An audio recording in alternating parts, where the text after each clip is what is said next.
So we're at the Welsh Assembly at the Senedd, and this is a celebratory event for sport and exercise science in Wales and the impact upon the Welsh economy.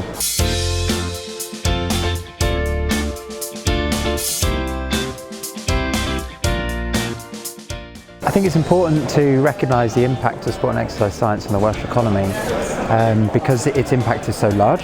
It's good to actually get our voice heard in the corridors of power here. It's particularly important that we measure sport and exercise science and its impact on the economy in Wales, because this is an area that's really been overlooked, I think. It's been said that this is maybe the Cinderella of the research area, and there is a lot of research activity, there's a lot of very important findings coming out of Wales that will directly impact on the Welsh population. And so I think it's particularly important that we engage with the people who are involved in that.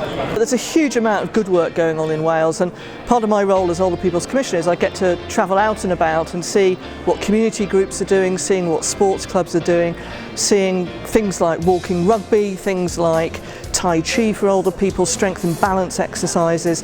So I think events like this are important to draw attention to what we are doing, to set out the challenges. And there are some challenges particularly for older people. We know there are barriers to older people taking part in sport and activities.